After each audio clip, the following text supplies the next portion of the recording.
जय श्री राम। बहुत बहुत स्वागत है आप सभी का एक बार फिर से आपके ही अपने YouTube चैनल पर। मैं पंडित आशीष शर्मा। आज हम बात करेंगे मंगल के राशि परिवर्तन के बारे में।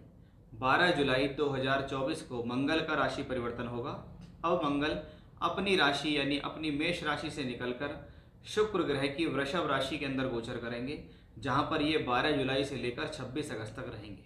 लगभग 45 से 46 दिन का ये गोचर मंगल का अब वृषभ राशि में रहने वाला है। मंगल ग्रह जिसको हम हिम्मत, जोश, साहस, मेहनत का कारक कहते हैं। शास्त्र में इसको सेनापति कहा गया है कि ग्रहों में अगर कोई ग्रह सेनापति का कारक या सेनापति जैसे गुण रखता है तो वो मंगल है। क्योंकि जहाँ पर भी जीवन में हिम्मत, जोश, साहस, मेहनत की ज़रूरत पड़ती है वहाँ मंगल की ज़रूरत पड़ती है। क्योंकि बिना मंगल के हम अपने जीवन में किसी भी प्रकार की कोई भी स्थिति के अंदर विजय प्राप्त नहीं कर सकते। ये मंगल ग्रह जीवन की सभी स्थितियों में काम करता है, इसलिए मंगल को एनर्जी कारक कहा जाता है। अब ये एनर्जी कारक ग्रह अब तक अपनी राशि में था, अब ये निकलकर वृषभ राशि में जाता है, यानी एनर्जी का पुंज अब वृषभ में जाता है। ये वृषभ राशि क्या कहलाती है? वे ये वृषभ राशि काल पुरुष की दूसरी राशि है, जिसको हम फाइनेंस की राशि कहते हैं। यानी एनर्जी का ग्रह अब शुक्र की वृषभ राशि यानी धन या फाइनेंस की राशि में जाता है। यानी अब व्यक्ति का बहुत हद तक पूरा का पूरा ध्यान धन कमाने की तरफ बहुत ज़्यादा रहेगा। यहाँ हम इसको कह सकते हैं कि व्यक्ति पहले से ज़्यादा जोशीला होकर काम करेगा।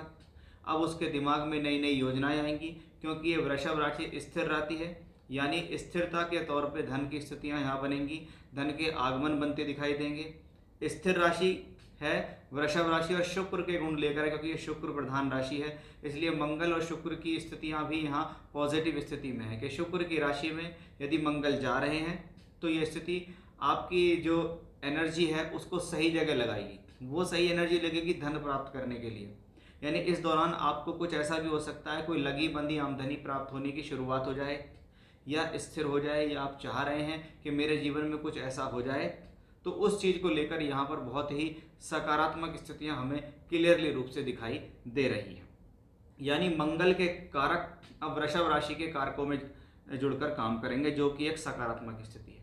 दूसरा, मंगल जा रहे हैं वृषभ में पहले से ही गुरु बैठे हैं। अब गुरु कौन है? धन के कारक है।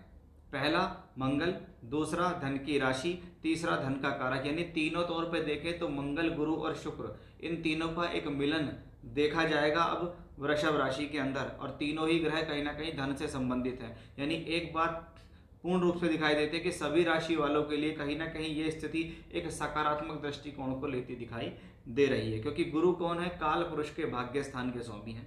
मंगल कौन है?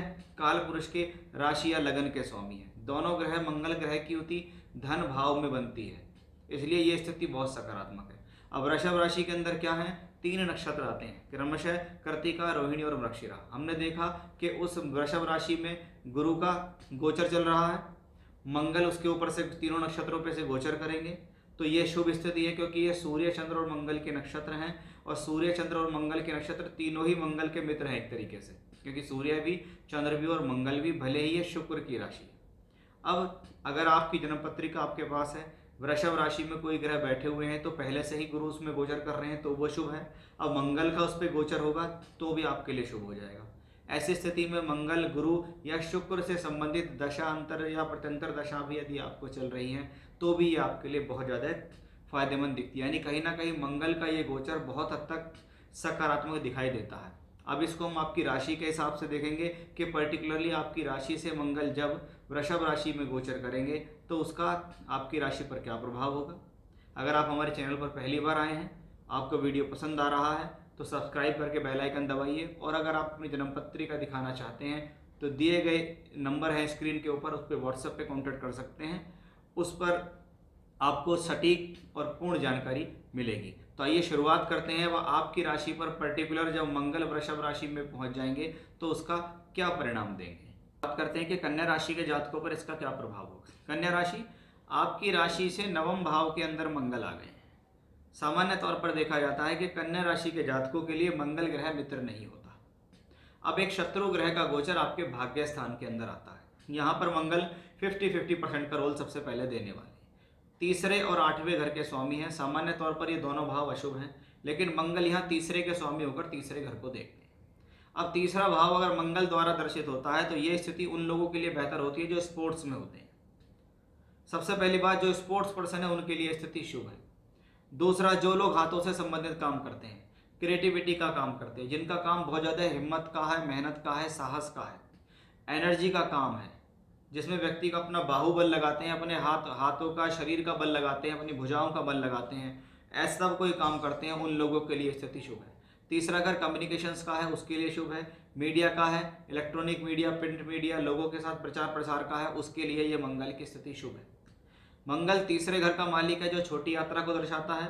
मंगल 12वें घर को देखता है जो बड़ी यात्रा को दर्शाता है, यानी इस दौरान टूर ट्रैवलिंग यात्राओं से फायदा मिलता है। बहुत बार ऐसी स्थितियों में जीवन में परिवर्तन देखे जाते हैं जिसको हम स्थान परिवर्तन या नौकरी परिवर्तन या किसी अन्य स्थान से एक तरीके से कनेक्शन बनाकर लाभ लेने की स्थिति भी हमें यहाँ मंगल की वजह से दिखती है।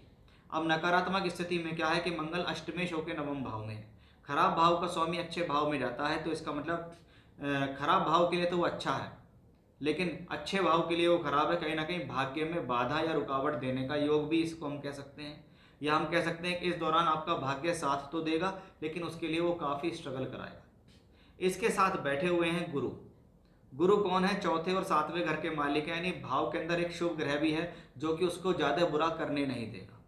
जैसा कि मैंने बताया कि ये मंगल गुरु की युति काल पुरुष के हिसाब से राशि और भाग्य स्थान के स्वामी की युति है, धन के कारकों की युति है। इसलिए मंगल और गुरु की 9th हाउस में जब युति बनेगी तो बहुत हद तक देखें तो 70% इसको हम पॉजिटिव एस्पेक्ट में ही ले सकते हैं। 30% ये थोड़ा सा अष्टमेश होने के भी फल देता है। तो ऐसी स्थिति में जितना ज़्यादा हनुमान जी की उपासना की जाएगी, हनुमान जी को चोला चढ़ाया जाएगा, या आप मंगलवार के दिन हनुमान चालीसा का 7 बार पाठ करेंगे या सुंदरकांड करेंगे तो आपके लिए स्थितियाँ शुभ बनेगी। देखा जाए तो सामान्य तौर पर औसत से बेहतर मंगल का ये गोचर आपको रिजल्ट देने के लिए तैयार है। तो ये था कन्या राशि के जातकों पर कैसा होगा प्रभाव मंगल के राशि परिवर्तन का। जय श्री राम।